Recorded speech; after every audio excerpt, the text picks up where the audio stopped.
This time around, they've actually opened it up to be any home in Tasmania that this scheme is eligible for in two sections. $200,000 if it's brand new, $150,000 if it's an existing home, so a home that somebody else has already lived in. Yep. And that, I think, is the absolute game changer. Going once, going twice, sold. You're listening to the Property Pod. All right, guys, welcome back to the Property Pod, your weekly engagement into real estate here in the Hobart and Tasmanian marketplace. I'm your host, Aaron Horn, and it gives me great pleasure to be joined, as always, by Patrick Berry and John McGregor. How are we, guys? Woo! I'm excited to be here this morning, Az. Jeez Louise, you're killing it, mate. Are you feeling all right? Yes. I'm coffee in and I'm happy. I don't know where to go from there. You've really thrown me off the mark. Just trying to bring up the energy levels. We've had a few technical problems first thing this morning, but we are good to roll. It's been a long time since we've had a real issue where we get halfway through a recording, and I have to say, like, boys. You can hear it in your voice too when it happens. Like, boys. Yeah. Look, I went in a real shame specific spiral tone. there, just saying, like, we got about 7 or 8 minutes deep, and I was just like, oh no, what do I do? But it's all good. We're recording. And we're back on track. We're back in action, and everything's going well. We could try and recover the same topics, but let's just jump straight into what we're talking about. Today's episode, we're hoping to go on some of this housing affordability stuff that we were talking about in the past. We're almost kind of creating like a little trilogy of episodes movies. Here. Sweet. We're now into the third act. Well, let's hope this isn't like kind of Godfather Part 3 style where it dips off and falls. Let's think we're kind of. I like to think of us as Return of the Jedi now. Like, there's still a bit of fun. There's there's plenty going on.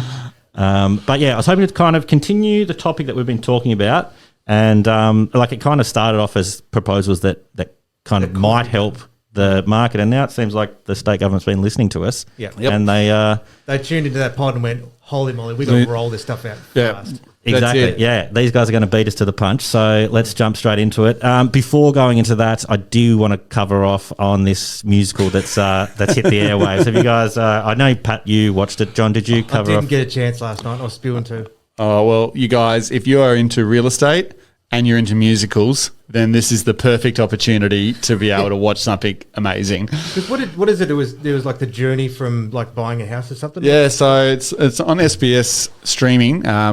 SBS Now, I think it's called. And SBS On Demand? Yeah, that's it. And the show's called Time to Buy, a real estate musical journey or something like that. And I don't know, it's just gold, I think. It's funny. It's one of those things where it's like perfect parody, where it kind of is. It's so true to form and true to the current state of. Like, I guess it's funny looking at it from inside the industry and being like, oh yeah, these are the things that people can take the mickey out of us. But like, it's got like boomer buyers and like the young up and coming millennials trying to get into the market, and it's got the mortgage broker, which she plays an amazing role. And like and searching online and trying to find the property prices, and like this guy's like he has an existential crisis midway through. Look, we don't want to spoil any of it, but it's was it like 30 minutes or something? 35 minutes. Yeah, that's great. Yeah, in and out a few songs. It's Susie Youssef from Rosehaven. There's Alexi Toliopoulos, one of my favourite podcasters out there. Montaigne, the singer / actress. She's one of the main characters.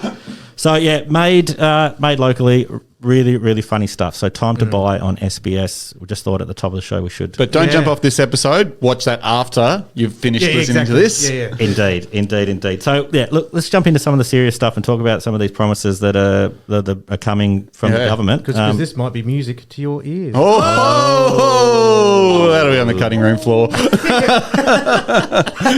Dad joke 1, done. I didn't mind it. All right, let's jump into it. What are we talking about today, guys? Look, the Tasmanian government has announced a bucket load of initiatives over the last week or so, and they cover literally everything from new houses being built to first-home buyers getting into the market social housing, like granny flats. There's everything in this. And first time I saw this, I'm like, I have to show Simon Presley from Propertyology this. This is just next level. I need to get his thoughts on, is it viable? What is it? Like, is it going to have much of an impact? And he came back and what did he have to say as? Yeah, so basically Simon's shouted out the Tasmanian government, saying the Tasmanian government deserves a huge applause for introducing more effective housing policies than any other Australian state. So he's basically just shouting us out as leaders here in Tassie, and just being like, yeah, thanks for having the cojones to tackle this problem head on. Yeah. And look, the first problem, and it's always been a problem in the private and the government section of housing, is availability. There's just literally no stock available for the amount of people that want to live here. So the first thing that they did announce is that over the next 10 years, they'll be building 6,500 homes. And that's social housing too. Social housing. So, that's, entry-level rentals that allow people to get a roof over their head so that they actually have somewhere to live. I think that's a really strong commitment, because the private landlords have been demonised in some sense for the raising their rents. But it's not... You can't really have your cake and eat it too, where on one hand, they're demonising the private owners, and not supplying any social housing as well. So this is a really good initiative to say, well, look, rather than putting all the pressure on the private industry, expecting them to cover the difference, they're really ramping up to say, look, no, we are committed to this to help both ends of the scale.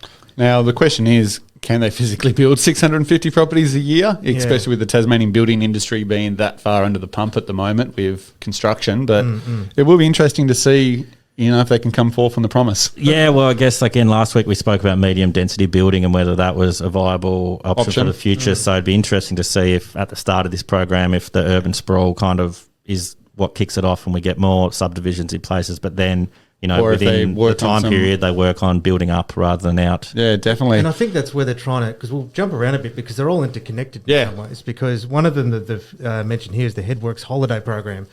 Odd phrasing as far as I'm concerned, but in that sense, what they're doing with that is they're going to allow a little bit of an extra subsidy to developments in the form of providing, I think, 5 to 10 grand or something like that, helping connect power and a few other elements. So it reduces the cost of connecting those blocks for developers. Okay, yeah, cool. While at the same time too, they're working, hopefully going to ensure that the approvals and the way that zoning is written and constructed at the moment makes it easier to repurpose these zones and obviously to be able to create these developments in order to create more denser houses.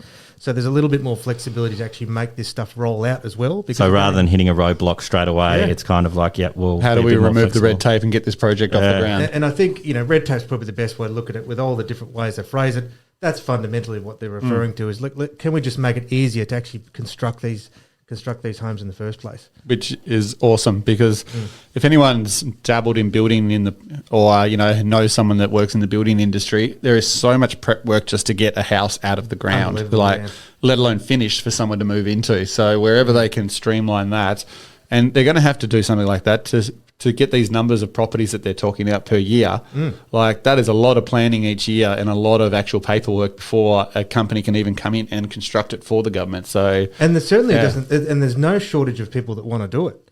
That's the thing. Like, there is so much pent up demand of people wanting to do this, and we're stuck. We're just physically stuck. Yeah, I guess a side of the coin I hadn't thought of was the creation of jobs through all this as well. Is kind of there's obviously demand to build, so it's going to be we need a bunch more people in that industry. So it might bring apprenticeships, etc. Absolutely. Moving across to the private sector of the rental aspect, they've also announced that land tax cuts will be coming into play for landlords. So people probably don't understand, but if you own multiple properties in Tasmania, on the property that's not your principal place of residence, you pay an additional tax again. Yeah, this is interesting because this kind of didn't they raise it last year and now it's coming back down? Is this kind of a... this is off the notes. I'm not sure on that if they raised it or not.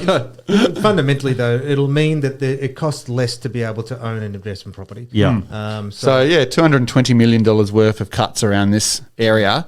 Their theory is that if a owner has less outgoings, it should be able to make properties more affordable to rent. So hopefully, twofold effect I see. Maybe we might have some owners that are in a position to, instead of increasing the rent when the next rent review comes around by $30, they might be able to do $10 because they're not trying to offset these bills that they now have. That's right. So there's advantages there for long-term tenants to potentially get a better deal moving forward. Yeah, for sure. And then from new owners that don't actually have an investment portfolio that are looking to get into this space, that allows them to potentially buy a property that might be a little bit dearer because they then don't have this extra fee hanging over their heads that they're going to have to cover each year. So it may allow them to actually buy another property and get another home into the marketplace for people to rent. Yeah, for sure. So I think there's it seems like a pretty simple one, but I think there are some good advantages on different angles how people might take advantage of this particular scheme. Yeah, and maybe call me selfish, but I think the idea, no matter wherever you are, paying less tax is a good thing. let's be real. I'm fine with the ATO. Guys, I pay my taxes and I'm fine with it. So if you're listening, ATO, I've got no issue with what I pay. Well, look, we've worked out that the state government listens along because we've obviously come up with all this. So, yeah, and I'm sure they would have listened to John's episodes about tax appreciation and such. From feedback, it was actually the land's titles. No, oh, damn it! Title insurance. Title insurance. That was a personal favourite. I still get text messages most days about that. So I guess then one of the biggest, a couple of really big exciting ones though is all the incentives for the first home buyers specifically. Yeah, this is the meat I wanted to jump into. Yeah. Like I know a lot of the people out there that listen into the show are kind of in that first home buyer demographic, and this one seems quite exciting. Yeah, so one of the first things too, up to $600,000, it's been increased again, is you are going to still maintain your 50% off your stamp duty. So that's significant. That's $10,000 worth of savings pretty much. Well, and I don't think people realise that stamp duty is even a thing when they're first home buyers. No, I know we talk about it on the show all the time, but it's the hidden fee that you forget about. Oh, yeah. Like you're looking to buy a $500,000 house and you don't realise that on top of that is probably $15,000, $20,000 worth of stamp duty that you have to come up with. Yep. And the bank normally doesn't lend that money. Nope. To you. So it's money that you have to have in the bank. So with the 50% reduction in the stamp duty, it does mean that you can, it makes it easier to be able to actually buy your first home. Yeah. And it's good to see that the Tasmanian government realises that the median houses in southern Tasmania and all over Tasmania have increased. And so to increase that threshold to $600,000 for the rebate for a first home buyer, I think's fantastic. And a footnote, because at the other end as well is they're offering that now. They did listen, which is they're going to allow that 50% rebate under that $600,000 for downsizers. Yeah, cool. So this is kind of the people leaving the market or kind of, grandmas or grandpas who, like, let's free up the 4-bedroom homes for people that for people need moving them. up, which frees into the first home market again. And that's so important because if you're at the end of your life and all your equity and money's tied up in your one place, they can lose as much as $40,000 on the out. So half of which is just paid in nothing but stamp duty, which is just straight up tax again. So what's really exciting about that then is that there are a lot of people that I don't want to move because I'm going to lose all this money. But now they've got a better incentive to be able to exit out of that position which they were stuck in initially. So they're really incentivizing the two ends of the market that keep the whole thing moving, which is really cool. Yeah, excellent.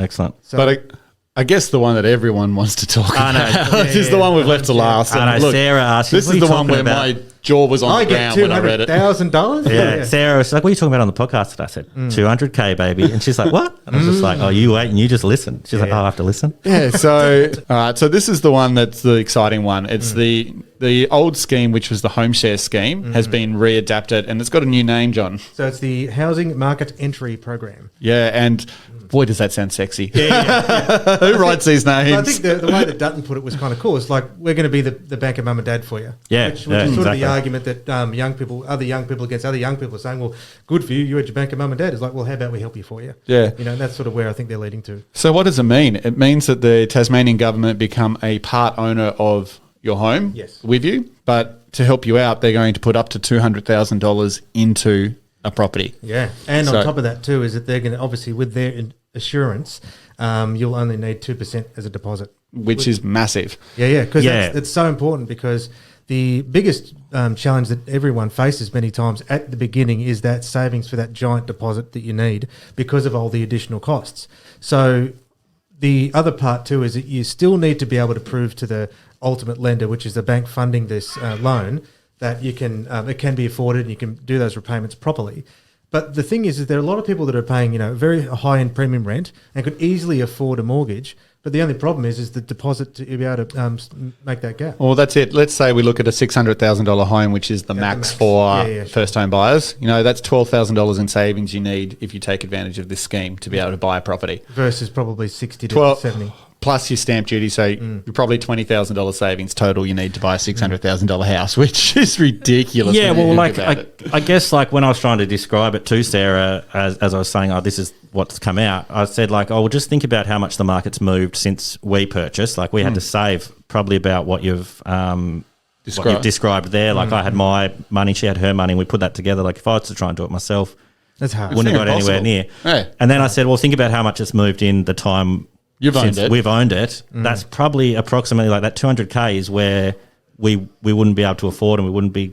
So it's kind of, moved with the market in a really feasible way and helped out, these first-time buyers that need to get in the market. So this is something I would definitely be jumping on board. Well, that's it. Like most people would try to have 80% savings to buy a house so they can avoid mortgage insurance. You know, you can go as high as 90, but on a $600,000 sale, that's 120 grand. Yeah. Like trying to save that. Yeah. And then knowing that if you're almost there, the market shifts again on you and then you're back behind the 8 ball. Like it's quite hard, I would have thought. So there are a few caveats with this, like all government schemes. Yep. But they are vast improvements on the old home share. So the old home share scheme was, correct me if I'm wrong, they would put up to 30% of the purchase price? Or No, that's the current one. Oh, sorry. Yeah. So to a maximum of 30%. So Yeah. the other one was actually a fixed number of about 50 grand, I think. Okay, that's what it was. Sorry. Mind you, at the time, there was, the average prices for the properties that were available to that were around about 260 grand. So it was still a significant. Yeah, so it's $50,000 maximum, but it had to be a brand new home. That was the catch. Yes, yeah. And obviously, Tasmanian government understands that there's a lot of pressure on the building industry as well at the moment. And this time around, they've actually opened it up to be any home in Tasmania that this scheme is eligible for in 2 sections: $200,000 if it's brand new, $150,000 if it's an existing home, so a home that somebody else has already lived in. Yep. And that, I think, is the absolute game changer because so many people wanted to take advantage of the previous home share scheme, but couldn't because there was no buildings available to purchase because they were just too hard to secure. Yes. So this is probably where it really makes a massive difference is that you can now shop in any suburb across the entire state and know that you can apply for home share up to $150,000 towards that property. Yeah, and I guess the like taking it to the end as well is that this is a really good opportunity for those that want to do it. Not everyone's going to want to, because I think people have to remember is that it's not free money. You still owe the government that money if you ever decide to sell, which might be some things that people may forget about. And you have to remember as well that it's not necessarily going to be that 150 when you sell. So that 150 that they prepared to put in will equal a percentage of the house that they own. So hypothetically, they might own 28% of the house. Yep.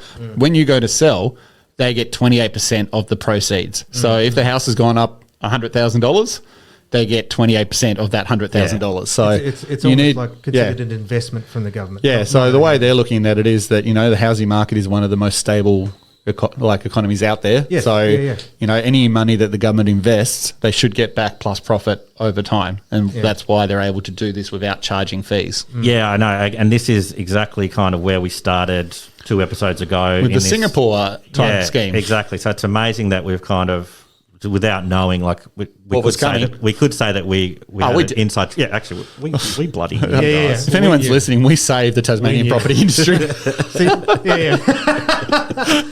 Not all heroes wear capes, baby. There's the Dark Knight trilogy, and then there's the Property There's the Pod Property trilogy. trilogy, and this is And it. people are debating which one's better. And I see the ratings. Yeah, And I it's really looking liked good. Heath It's Ledger, looking good. but I feel like John is the Joker. Yeah. He's killing it.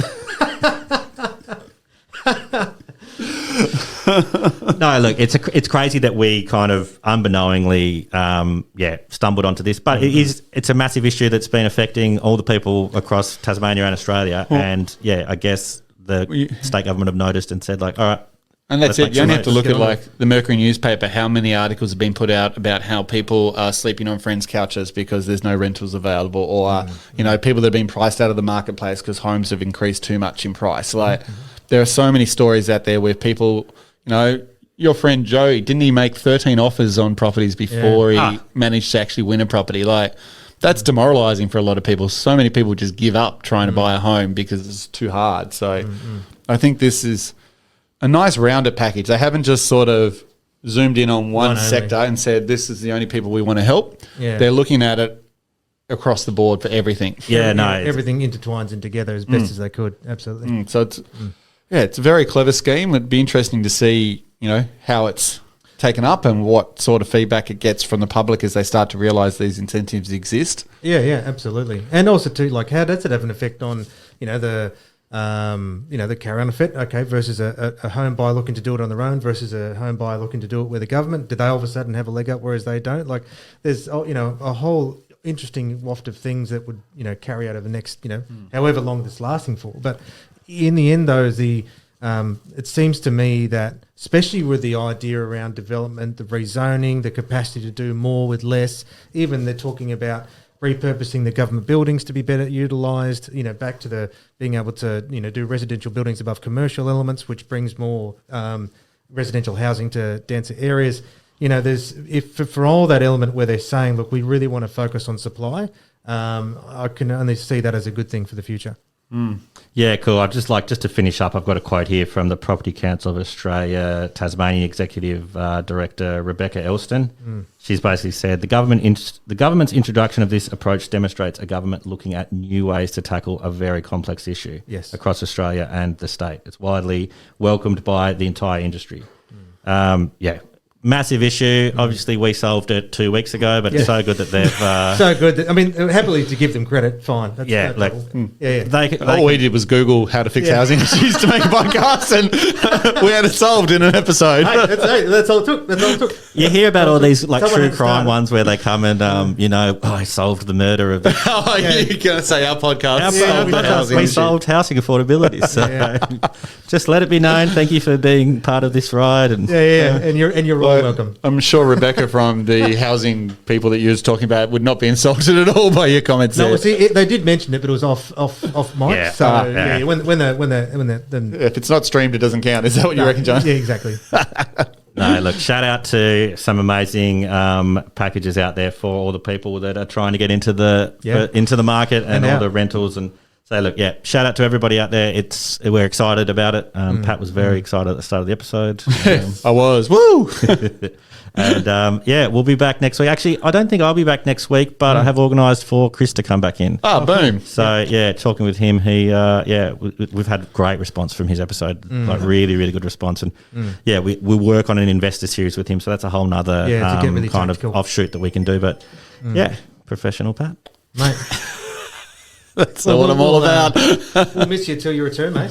Yeah, no, look, I'm away. My brother is over with his family from Canada. First time we'll meet his little girl, and he'll get to meet my two boys. So, that's awesome. 2 weeks off with those guys. So, hold down the fort with me. It's not as I'm going to let John work the buttons. He promised last time and he didn't do it. So, this is your time. Your time to shine, J-Mac. All right, guys. I'll be back soon. But, Chris next week with the boys. And shout out to all the listeners to the Property Pod. See you later, guys. See ya. You have been listening to The Property Pod, recorded and edited by 414 Media House in conjunction with 414 Property Co. This podcast is general information only, and the thoughts and views expressed is the opinion of our panel, and listeners should always seek then use their own investigation into any topic we discuss to ensure they fully understand their own situation. It does not constitute and should not be relied on as purchasing, selling, financial or investment advice or recommendations, express or implied, and it should not be used as an invitation to take up any agent or investment services. No investment decision or activity should be undertaken on the basis of this information without first seeking qualified and professional advice.